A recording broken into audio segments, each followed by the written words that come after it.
Good evening, gentlemen, or more aptly, Foundry men. So it's very happy to see a full hall because of the topic and of a great speaker. They're more relevant for the current day. So hope you all get enriched with this information. So I thank you all for making time on Saturday evenings to gain knowledge. Now I call upon Mr. Vignesh Ramanan, our chairman, Chennai chapter, IAF, to begin the proceedings. Thank you. A very good evening, fellow Foundrymen.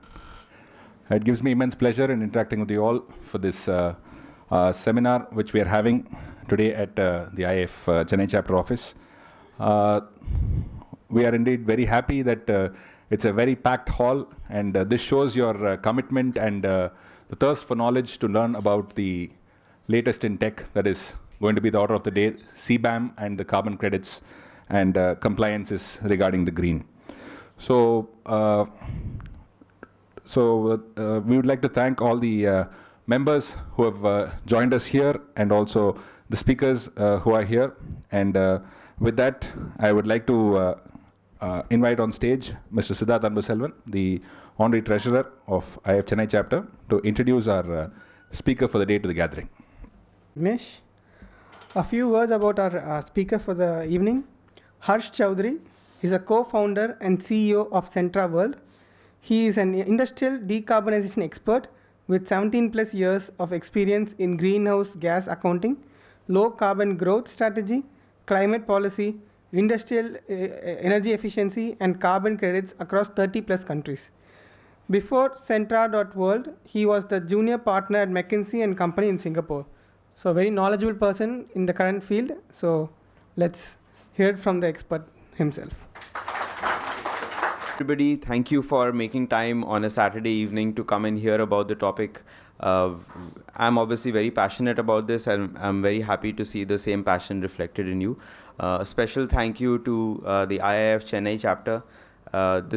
They do great amount of work for the industry, and they have also taken it upon themselves to ensure that new topics such as Green Foundry actually find relevance and are taken up. So very big thank you to them, and thank you to you all for having me over here.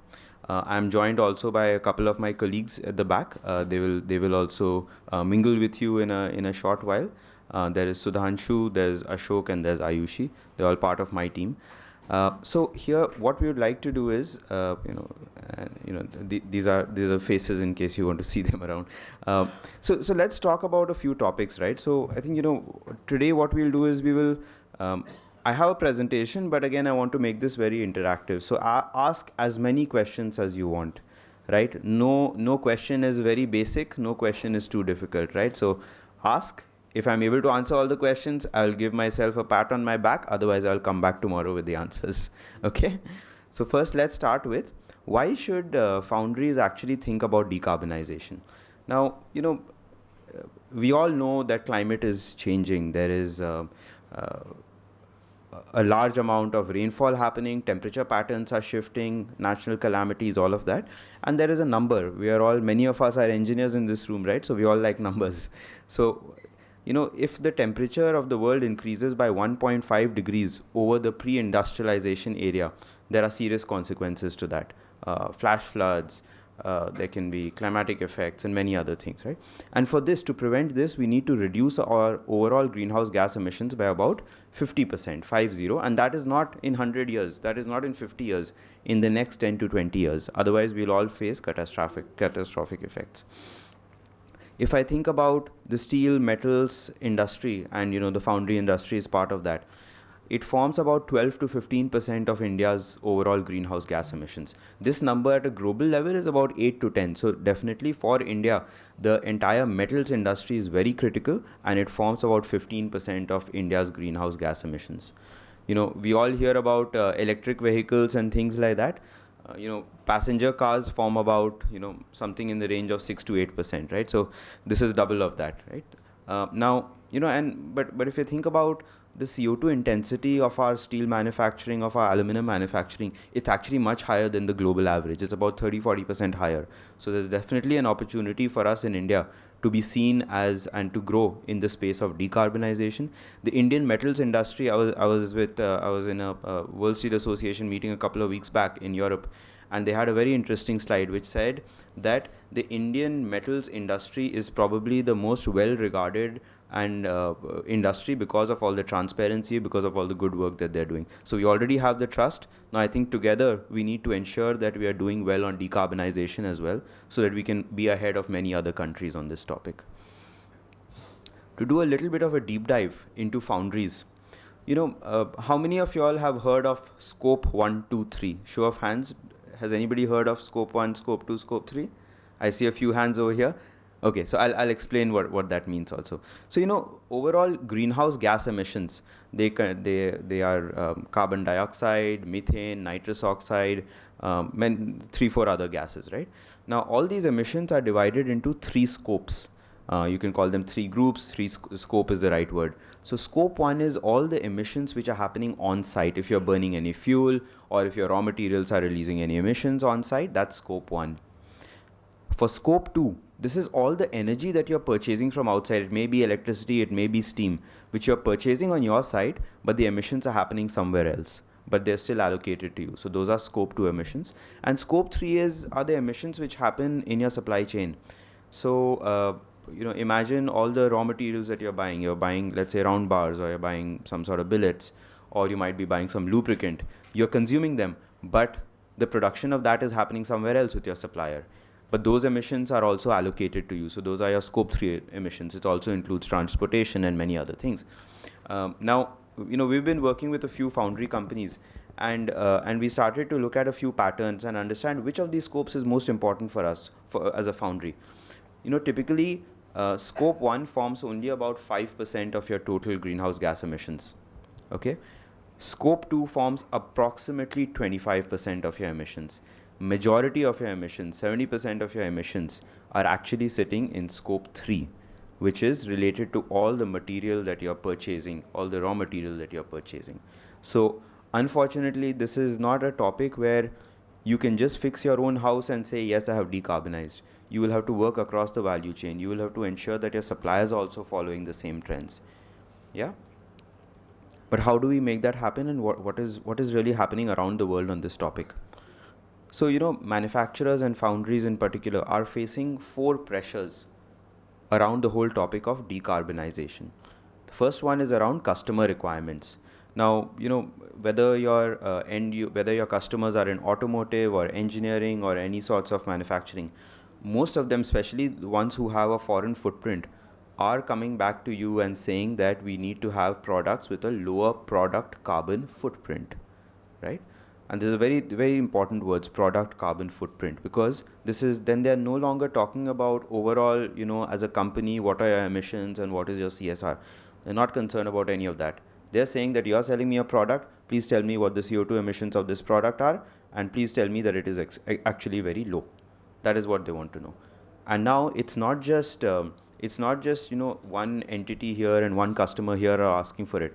There are now consortia which are formed, like Steel Zero or the First Movers Coalition, right? And we'll talk a little bit more about that. But a lot of your customers, if they're not asking for this today, they will definitely ask for it tomorrow.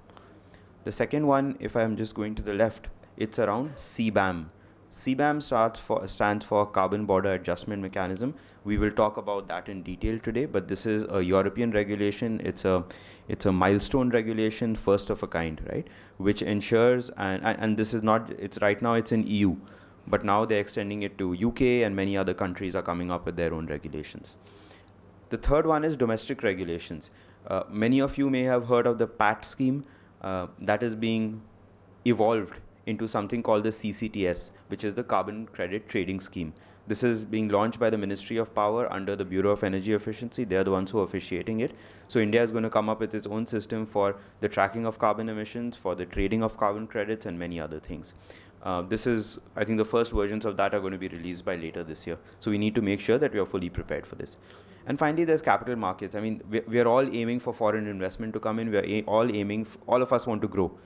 If we had 100 crores, we would invest it into growth today.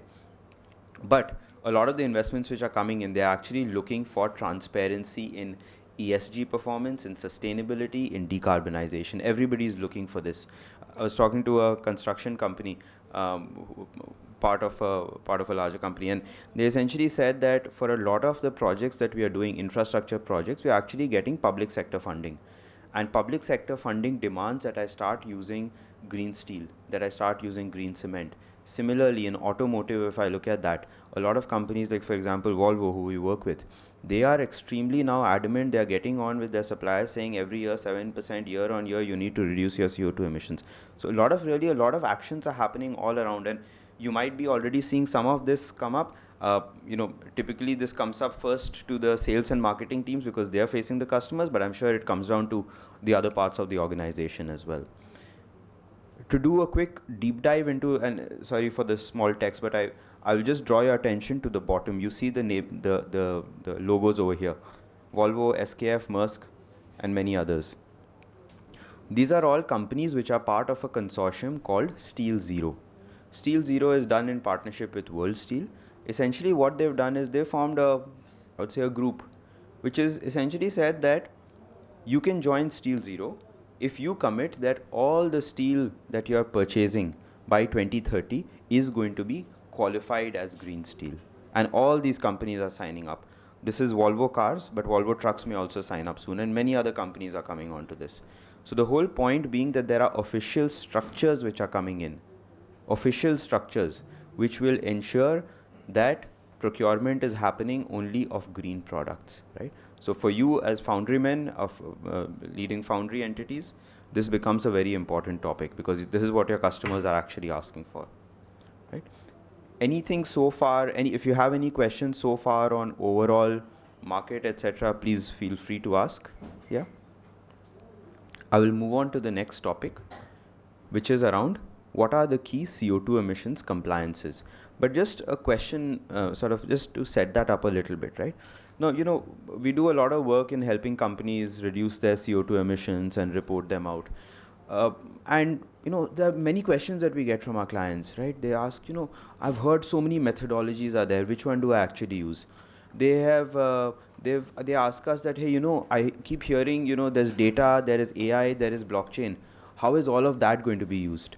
There are questions around certifications. There's so many certifications which are doing the rounds. So they're actually asking how are these actually going to be used? And we say, okay, hold on. The first thing that you need to do is you need to measure your emissions and report them out. That's really the first step before you even think about doing solar and whatever else you want to do.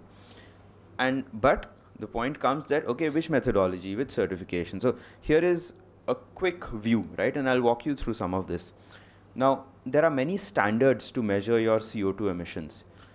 Earlier, I talked about scope 1, 2, and 3. That is part of us. That really set the overall framework from an entity called the Greenhouse Gas Protocol.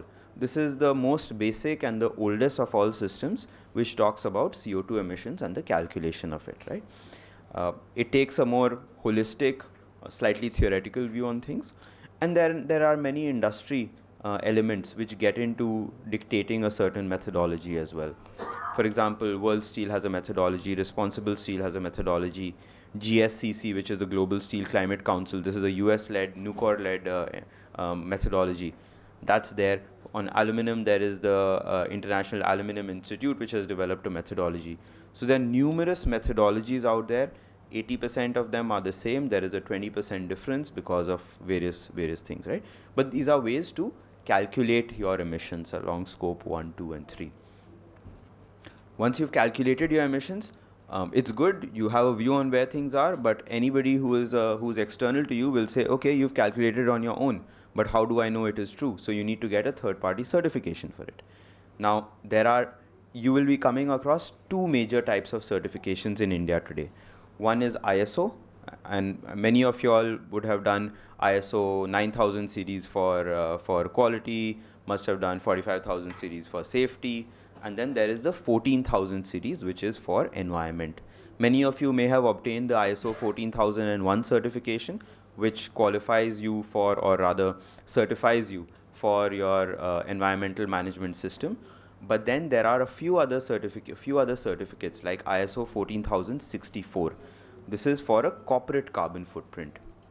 A corporate carbon footprint essentially looks at your entire company, your sites, your offices and everything, and says these are the whole CO2 emissions for this entire company. So it's very asset based. The second one is ISO 14067. This looks at your product carbon footprint, PCF, right? And this is a very important term, right? Some of these terms I would say that you note down or you remember, because these will come back to you. So the product carbon footprint, essentially, as I was saying, right, it looks at per product that you may be producing. You're producing a knuckle or a beam or whatever else, or a plate you're producing. For each one of them, what is the specific product carbon footprint of that particular product? And that gets certified as an ISO 14067. You can go further with the PCF and even get into something called an LCA, a life cycle assessment, which is ISO 14044. And some customers may even take it one step further and ask for an EPD, which is an Environment Product Declaration, which is ISO 14025. I must have said ISO at least 100 times in the last 5 minutes, but because there are so many of these certifications, so it's important to know and recognize which of these are and when they are meant to be used, right? Absolutely happy. This is not an easy topic. Happy to answer any questions, specific questions you may have on this topic. And finally, there are all the regulations. I mean, we are staring down EU CBAM right now, and we'll go into a little more detail. Many of you would have heard of BRSR as well. You'll have to fulfill that requirement as well. This is enforced by SEBI, where any listed entity in India, at least the top 1,000 of them, are meant to report out their ESG performance, of which CO2 emissions are a part as well. And Ministry of Power has the PAT scheme, and they're coming up with the CCTS scheme. All of these they probably cover 90% of all your requirements right now, but these are also a handful. It takes a lot of time and effort to actually do these.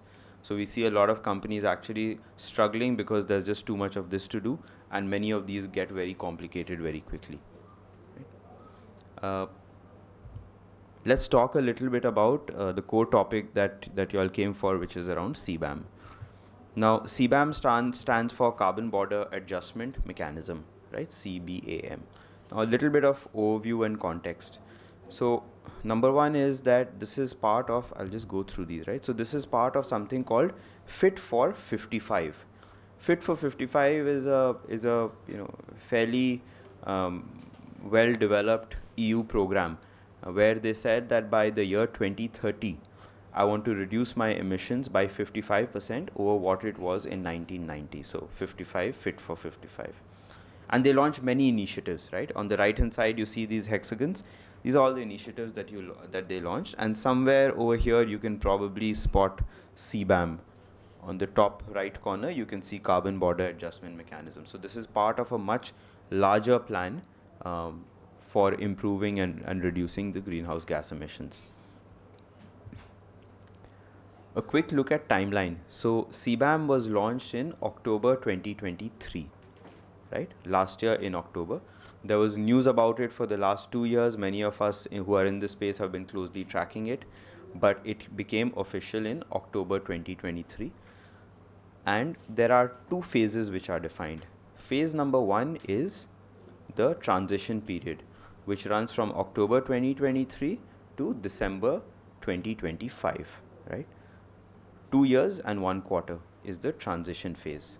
2026 onwards, we move into something called a definitive phase. Okay, so transition phase, definitive phase.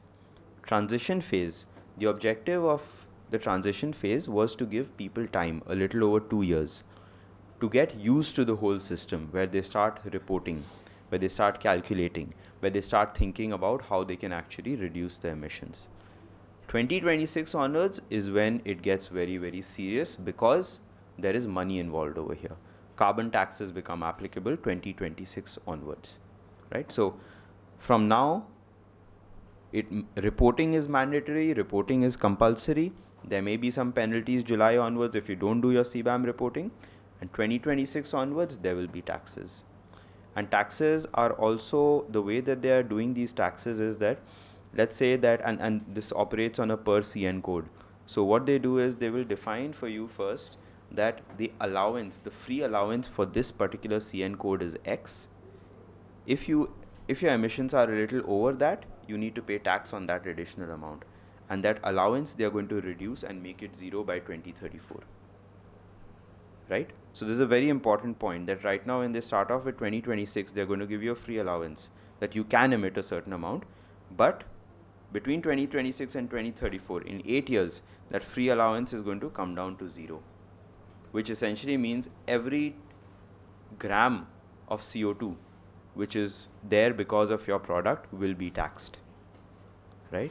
And this is not just EU. This is EU's defined it. Now UK is also coming up with CBAM. India also will have its CCTS. So there is some serious money involved. It's no longer just a compliance point.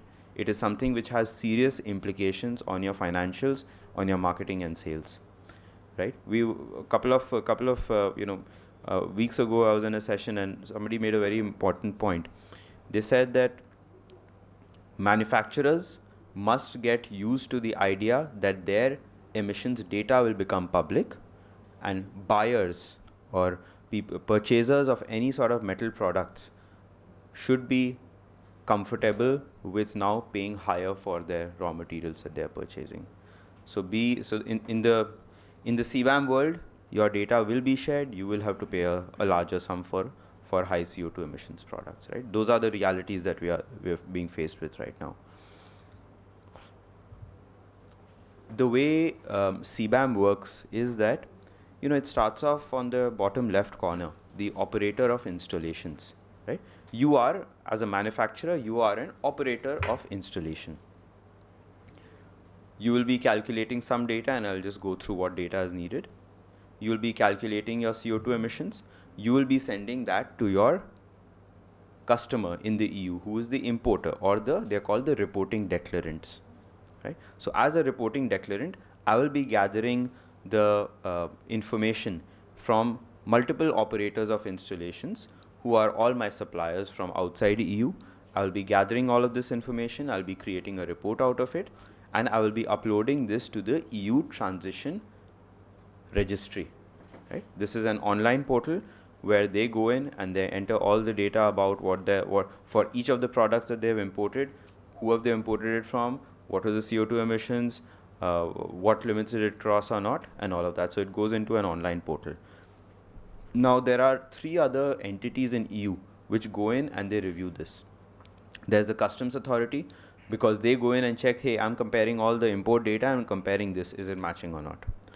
Second, the European Commission, because they like to keep track on what are the CO2 emissions which people are causing. And finally, the national competent authorities which do multiple different things, right? So the whole point is, it is not just a disclosure which you are doing to your customers. It is actually going into proper government systems. There is monitoring, there is tracking, and all of that. And that's the reason why this entire CBAM has taken 2, 3, 4 years to actually develop, right? But one of the things to note over here is, the point that I made about your data becoming public, this is it. You are actually, by doing something like this, a lot of your data is going to go out into, now obviously they say your data is secure and all of that, but your data is going out of your plant. Many people are going to be able to see it. So we also have to be very careful about what data we give out. A lot of companies that we see doing CBAM reporting, they end up giving too much of data, which is wrong. You should not have to do that, right? Yeah, and so that's how the sort of the data flows work. Now, not everybody is covered under CBAM right now. Right now, only 6 sectors have been prioritized: steel, cement, aluminum, hydrogen, electricity, and fertilizers. Okay. Why were these 6 picked? Because they are high on imports, they are very CO2 intensive, and they form about 45% of EU CO2 emissions. And all these 6 sectors have been divided into about 749 CN codes. You might refer to things as HSN codes or many other types of codes. They refer to the 8-digit CN codes. Now, to be able to do this CBAM calculation, there are 5 steps. The first step is setting up your system boundary to really understand whether a certain manufacturing process is coming under the purview of CBAM or not, right? That's step number 1. Step number 2 is that you go and identify all the parameters which can actually lead to CO2 emissions. Step number 3 is that you take all of your emissions and you attribute them to certain processes. Step number 4 is a very important step, which is called precursors. Precursors, in other words, are your suppliers or your purchased items. Now, as we had read earlier, 70% of your emissions are because of your scope 3. So these are your precursors, right? So this becomes very important, and this is particularly important for the foundry industry. If I go to a JSW or a SAIL, their scope 3 is not going to be high. For SAIL, actually their scope 3 is negative, even for Tata Steel, because they get a lot of credits. So their concern is not so much, because they produce, everything is under their control, mine is theirs, and everything is fine. But for you, a lot of your emissions are sitting in scope 3, 70%, so we really have to figure out how we can master that part. Right? So step 4 is more about figuring that part out. And step number 5 is more about determining, getting it all together and all of that, right? I'll just do a quick deep dive into some of these things. Now, what they've done is, there is a 1,800 page methodology for CBAM, which we have read now a few times over and really mastered it. But for every installation, every operator of installation as you are, you need to supply 4 major things. You need to supply, 1, total quantity that you have exported. Second one is, what is the direct emissions, right? Direct emissions essentially refers to your scope 1 emissions or whatever emissions are happening on your site. You need to report out your indirect emissions, which are all the emissions which are scope 2 or scope 3, which is the electricity that you have purchased or any raw materials that you have purchased and used. And if you have paid a certain carbon price in your country. In India, we don't pay a carbon price, so this is 0. You don't need to report this 4th item. So you need to report these 3 things per CN code at the basic level. Okay. And out of the 749 CN codes, 628 of them are in the metal sector. So pretty much everything, most of CBAM impact is coming in the whole metal sector. So scope 1, which is all the emissions which are happening on site, in CBAM terms, it's called direct emissions. Okay. Scope 2, which pretty much is related to electricity or steam that you may be purchasing. In CBAM terms, it's called indirect emissions. Okay. And scope 3, which is all the elements which are upstream of you, which are causing emissions of all the products that you're using, that is also counted as indirect emissions in scope in CBAM. But there is a catch over there in CBAM. CBAM divides any raw material that you may be purchasing, it divides into 2 parts, simple goods and complex goods. Simple goods are things which come naturally, like out of mining or something like that, right? And a complex good would be something which has gone through a certain manufacturing process. So they've said that the emissions related to simple goods is supposed to be avoided. So mining emissions you don't need to include. But if somebody is making steel which you are using, then you need to include those emissions. So, and like this, there are many small points over there which they have included. For example, they've included the emissions of only 3 types of ferroalloys, no more than that right now. Right? So, and there are many ways in which they treat what is to be included, what is not to be included, but broadly this is what it sits as.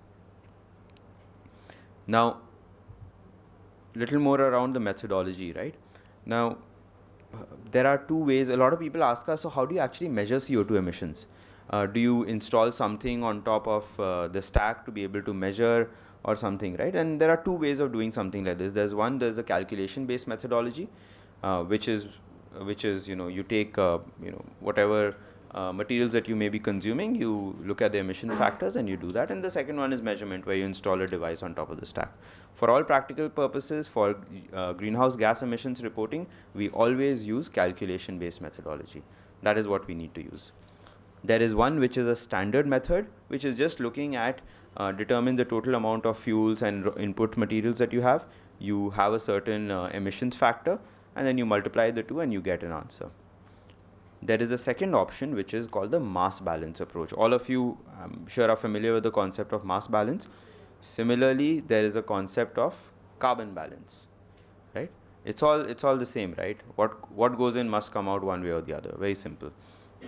But The moment that you have to do something like this, imagine that you have 5 steps or 10 steps in your manufacturing process. As per CBAM, you will have to calculate emissions for each step, right? Look at what is coming in, what is going out. So first you have to do a mass balance. Then you look at the consumption of raw materials and fuels, etc., which are happening in each of the 5 processes that you 5 or 10 processes you may have, and then you need to determine the emissions coefficients for each one of them. So this is really the methodology. It is calculation based and it is based on mass balance. These are the 2 keywords to remember. Okay. Now, now you know what EU has done is they have circulated an Excel file. Right? Many of you may have come across that Excel file, right? The CBAM Excel. Okay. In case you haven't, this is a publicly available Excel calculation methodology. It's available. Some people are using it, but it's extremely complex. There are all of these sheets on it which you can use to calculate your emissions. But finally, the 2 outputs which are required for CBAM is not that Excel file. And we keep telling our people around that please don't fill up that Excel file and send it to your customers, because they ask for a lot of specific and proprietary data of yours, right? They will ask for your total coal consumption, electricity consumption, gas consumption, raw material consumption. They will be able to guess the exact recipes that you are using all of that data. So you have to be very, very careful not to send that Excel file. There is one sheet which is at the end of that Excel file. It's called summary communications. That is a summary sheet which doesn't have the details. It has only a summary. That sheet has to go to your customer, and another PDF called Annexure 4. These are the only 2 things that you should be sending to your customer. If there is any customer who is asking you for anything more, you should outright deny it. You should say it is not required by the CBAM regulation, and if they don't listen, ask them to talk to me, right? Happy to address many of these questions and concerns that people have. Okay. That in short is what CBAM is. I hope it has given you an overview. Very, very happy to share this presentation and talk more about it, but there are many, many details to it. The only couple of things that I would like to leave you with on the topic of CBAM. Number 1 is that it is the most complex greenhouse gas emissions calculation till date. It does require, and because of that, it requires a lot of data, requires a lot of time, requires a lot of attention and things like this. That's one. So it is the most complex, and we have to give it due attention. Second one is, this is serious money. If we don't do this well, 2026 onwards, we will be paying heavy taxes. We need to get to our CBAM calculation and understand our CO2 emissions, so that over the next 1 to 2 years, we can figure out how we are going to decarbonize, how we are going to reduce emissions, so that we avoid penalties later on. That is the second one. And the third point that I would like to leave you with is, your data is extremely precious. Don't let it leak out of your plants, right? Don't let somebody else come and say that, hey, I want all of your data and all of that. Don't give it to your customers. Be very careful about what you're leaking out. So it is complex, it is high impact, and be careful of your data. Okay. That's around CBAM. Any questions on CBAM as a topic? The CBAM demands only for the basic product, or otherwise to the packing materials also? No, it doesn't require for the packing materials. It requires only the basic products which are covered in CBAM. Any other questions? I have just a few more slides to go through. But any other questions on CBAM? Yeah. Yes, sir. We are exporting a lot to US now, and we'll start exporting to EU. EU soon. So that's CBAM is very critical for us. Actually, we are working with EcoVadis. Okay. So how is it related to? Good point. ISO 14 Good point. 467. Good point. Is it related to EcoVadis? We So, have got fronts, and then we yeah. are looking to achieve Sure. this year. Okay, very good. As a group, actually.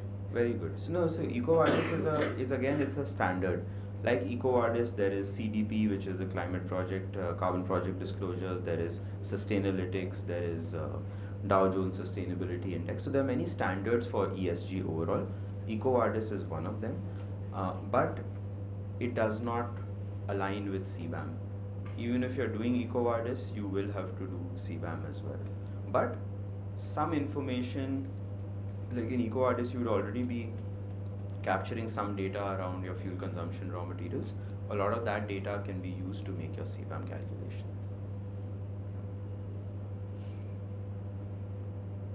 Has anybody in the group already done one CBAM report? No? Is there anybody in the group who is, apart from you, sir, is there anybody else in the group who needs to do one in the immediate future, who are looking that, you have to export into EU? Yeah? Right, right. Correct. And so when we were talking to you before the session started, you also mentioned that you're looking to do a PCF, a product carbon footprint. So in case you're not exporting to EU, right, and you don't require CBAM, it is still highly recommended that you do a corporate carbon footprint or a product carbon footprint so that you at least understand where you are, right? Otherwise, you are running absolutely in the dark. You never know that tomorrow customer may ask that, hey, I cannot buy a product because your emissions are too much. Yeah. Any other questions? I'll switch over to a quick demo of what we do, and then I can come back to this, right?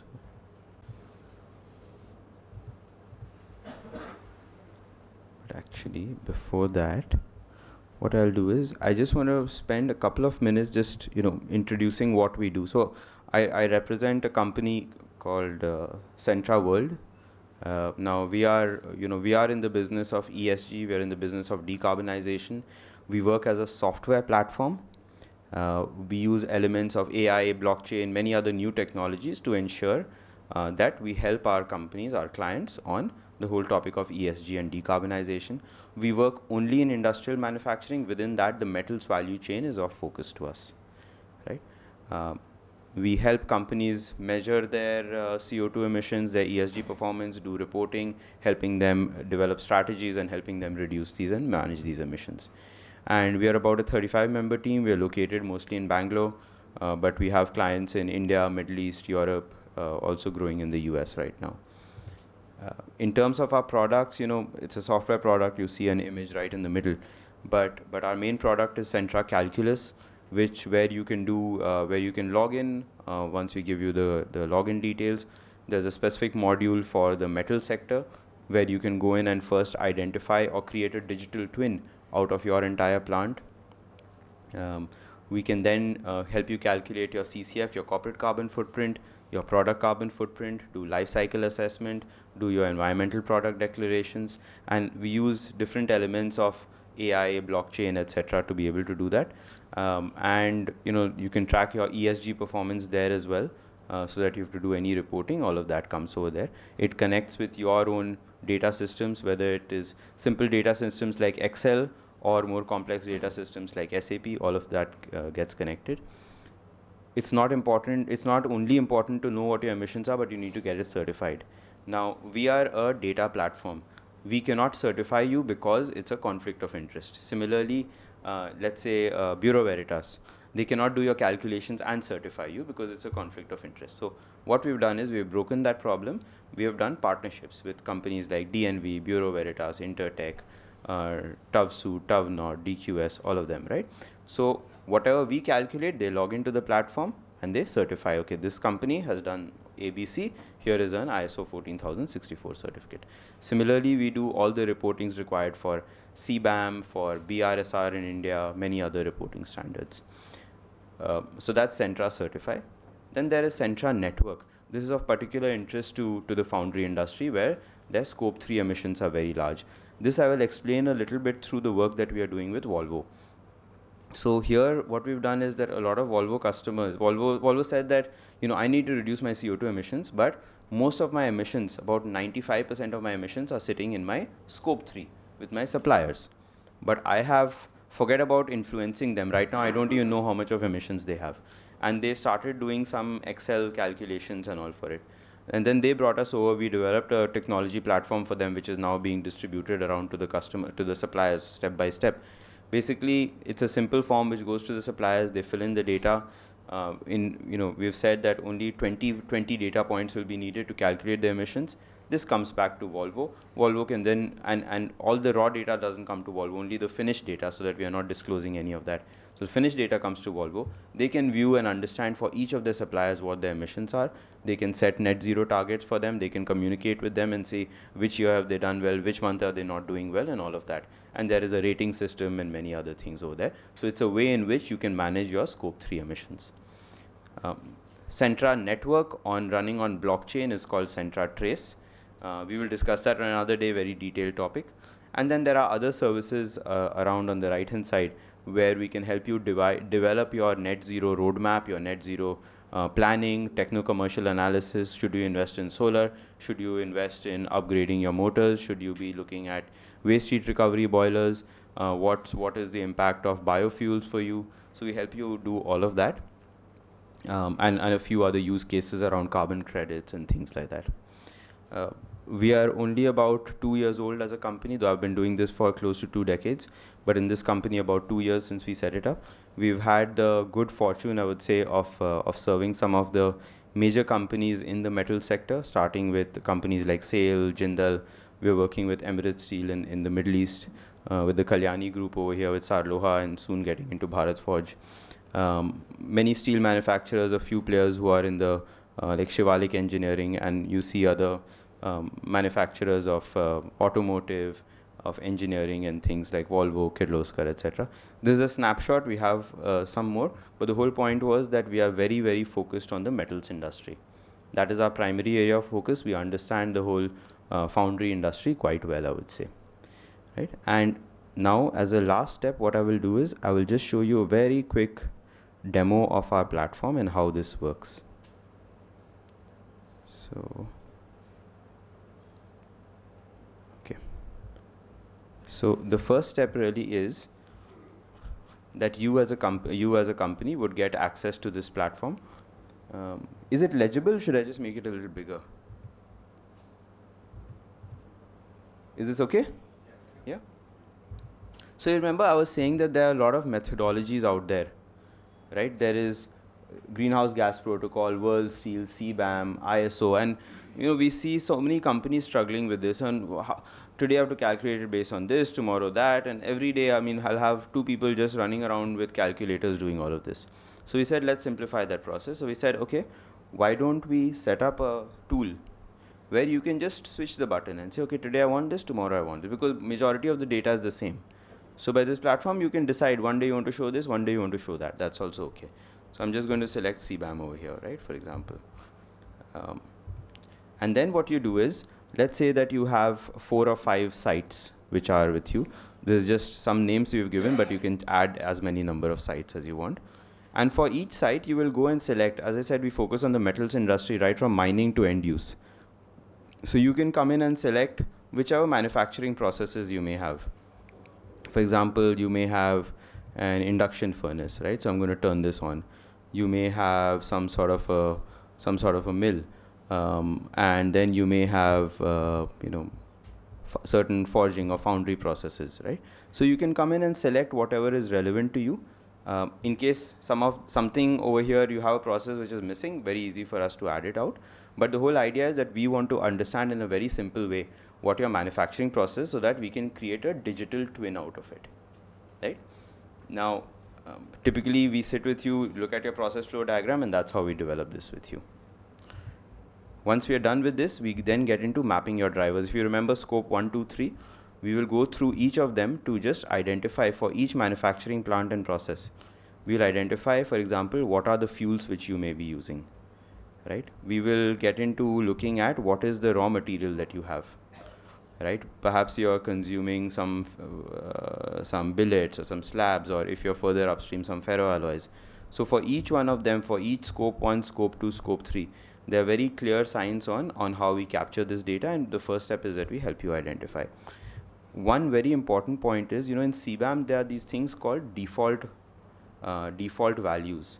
In case you don't have a number for a certain raw material that you're using, you can use a CBAM default value.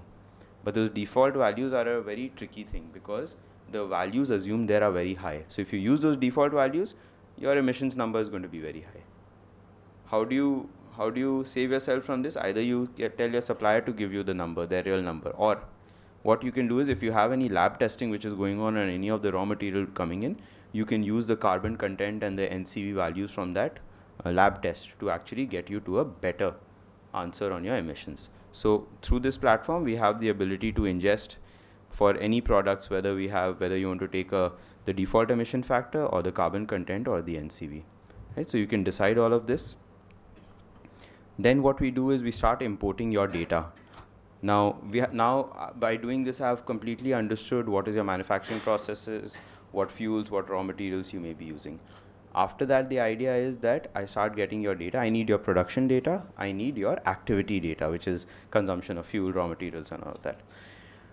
I can either give you a template to fill this in, you fill it up, and then you can upload it like you upload your Form 16 or whatever else you upload, same way. Or if you have some sort of an ERP, be it a Lighthouse or an SAP or whatever, we can integrate with that so that all the data flows seamlessly.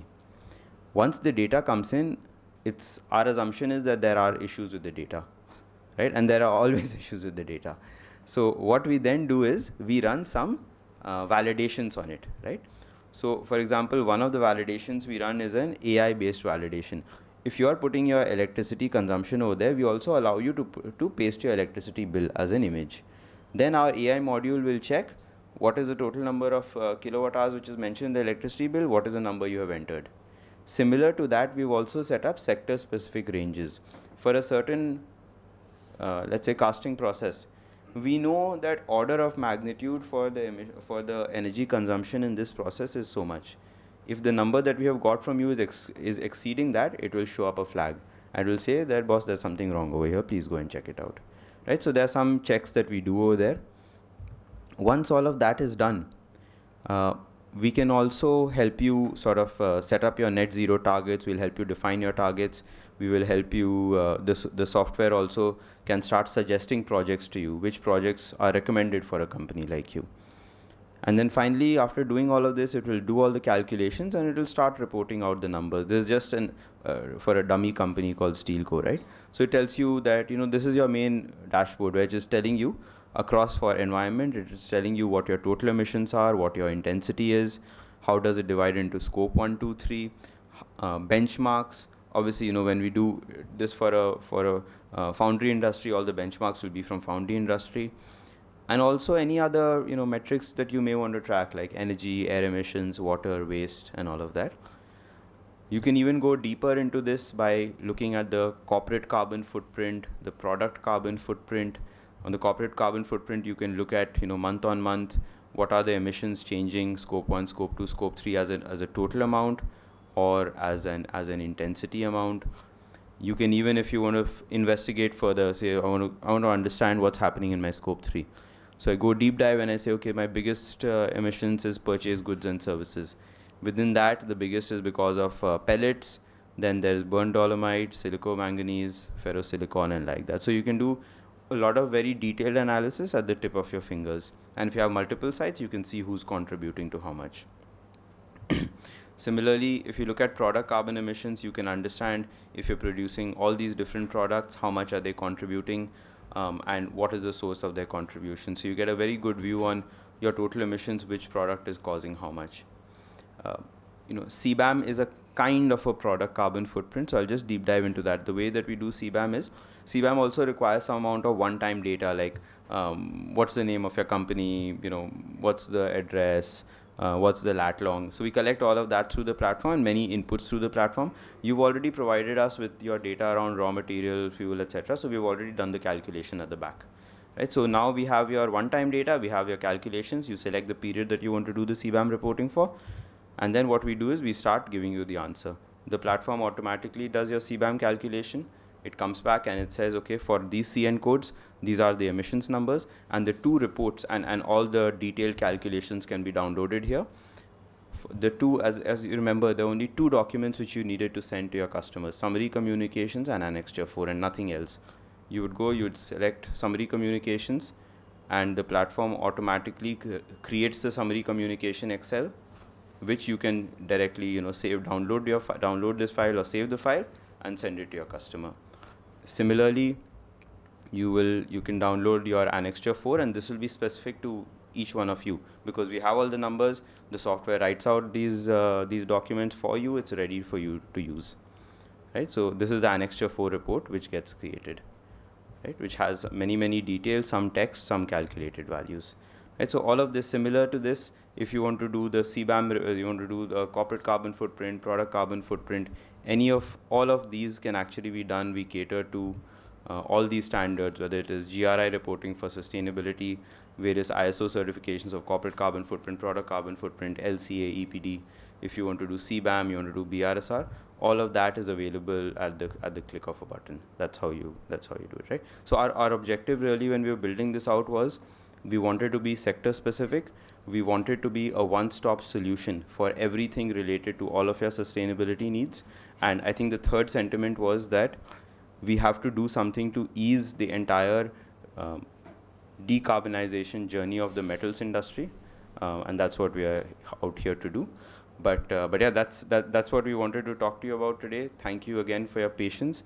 I think we'll open up for any questions. I'm happy to answer them.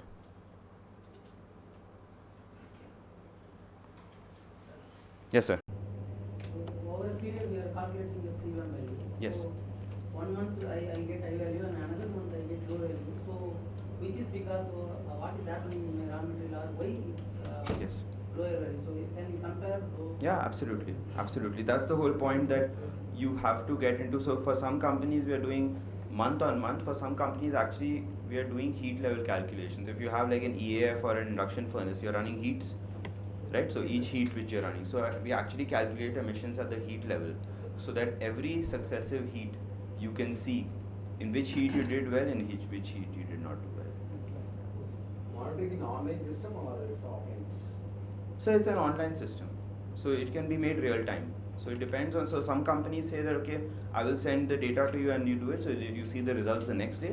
Some companies have said, no, I want to see it there and there itself. No, the study purpose also you want Yes. to suppose 1 month. Yes. So that 1 month, 24/7 you are monitoring each and every heat or what? Yes. So when we do heat level calculation, then we monitor every heat which is going in, because what we do is we tie this heat to every unique customer order. So the idea is that every customer order, supposing I'm selling to, I don't know, Scania, right? I'm selling a product to Scania. Let's say Scania, Volkswagen, Volvo, I'm selling to all three, and Tata, 4.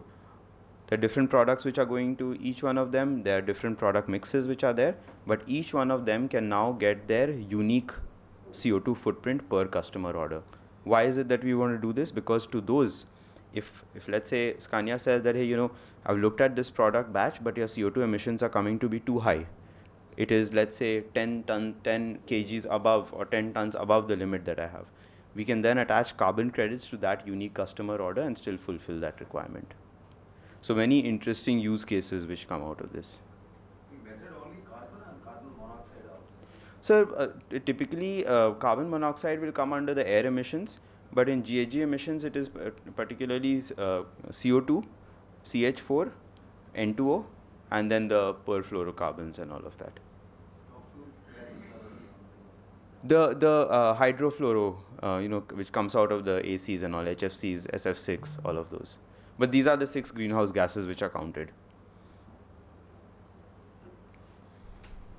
The company decides to go for this CBAM calculation. Yes. What will be the timeline it will take to do all this? Typically it should take about 4 weeks. From the moment that you decide, it will take you about 2 to 3 weeks to collect all the data the first time. The first time it takes a little bit of time. Take another, once the data is ready, within 24 hours it's available, the answer is available. And then take another, 1 week to do internal checking, syndication. Before you submit first time, you must align everybody that this is the answer that we have got. Sir, after 4 weeks, suppose suddenly oil mix is scrap. We receive suppose for example, or sometimes oil mix is scrap. Definitely the emissions levels are increasing. Yes. How we say? So the number will, the way CBAM emissions happens is that, supposing you have exported a product and it has reached your customer in EU in, let's say, the month of June. That means the period of analysis is going to be April, May, June, because it runs quarter by quarter. And this report is due on July 31st. right? So we will be looking at only your emissions, your performance of those 3 months. So it might be that supposing your shipment has reached on 2nd of April, right? But still you will be reporting for April, May, June, where the production might have happened in the previous quarter, but those are the corner cases which they ignore. And to your point that if you are seeing that emissions go up and down, right, and that is bound to happen. So for a lot of factors, they actually assume averages. They assume a yearly average. Consumption is of that time only, but a lot of the emission factors, they like to use a running 12-month average to take care of such issues. So these are some of the finer points. Can we receive any alert message during monitoring? Any alert message? Alert messages. Yeah. If the pressure roll goes beyond the limit. Yeah, absolutely. So it will send you. We receive the alert message. Yes. So when you open this up, if in a certain month it is showing as emissions too high, you will get an alert saying that this month you have exceeded the emissions, or the reasons are whatever A, B, C, D, like that, so that you know. So you say you need assistance, right? Not through WhatsApp or something. I think it's point is to It can be set up. So the email feature is there. Right now we have not integrated with WhatsApp just because of some data security and all. But your company email, that message can go. So will this calculation also include, so if you have purchased scrap from particular, it has been processed in steel rolled Yes. rolling. So it will include their emission also. So typically the emissions of scrap are assumed to be zero in CBAM. So if you're using scrap, it goes as zero emissions. So till the point that even if you're doing scrap processing, right, and then you're using it, it is still assumed to be zero. If you're using scrap, the emissions of scrap is zero. So when I meant that, No, that will be included. That will be there. The embedded emissions, which are the emissions from the production of scrap, that is assumed to be zero. But then if you're melting scrap, etc., then obviously that is included. Do you have a large scrap percentage? No, the raw material is scrap. Your raw material, you're 100% scrap? Okay, that's actually, I mean, then you all will actually do very well on CBAM. Virgin material and runner rises. And Okay. this is what we get written Correct. from a process. Combination of them. That's actually very good then, you all will score well. The informative session. I think just by the discussion we had post the topic, I think we have so many questions, and because it's a future, whether you like it or not, it's the future, and he is now traveling in the future. So thank you, sir. Thank you for the valuable time. The presentation was very clear, crisp, and to the point, and it was very easy to understand. Of course, we all have a lot more questions or a lot more details to be learned, but that will be done in the coming days. So now we shall move on to the giving of mementos and Agostum, which is a tradition in our Chennai IF chapter. So first, I would now like to invite Mr. K. Varadarajan, Vice President, Operations Nelcast Limited, our past Chairman IF Chennai chapter, to give a memento and Angavastram to Mr. Harsh Choudhry, our speaker for the day. He is the CEO and co-founder of Sentra.World.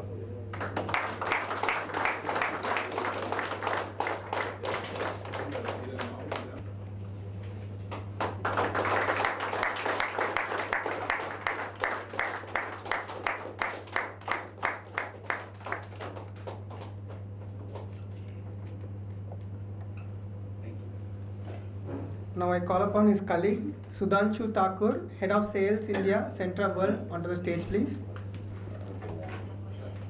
Sudhanshu Thakur, I call upon Mr. Bhaskar Radhakrishnan, sir, Managing Director, Battery India, to felicitate him with a memento and Angavastram.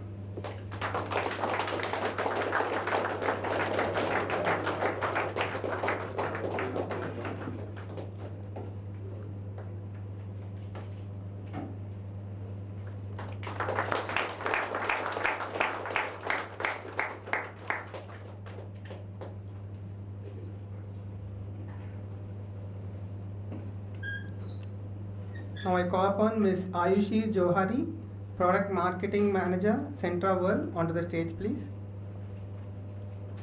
I call upon Mr. R. Saktivel Tirunavukarasu, Plant Head, Nelcast Limited, past Chairman Chennai Chapter, to felicitate Ayushi with a memento and Angavastram.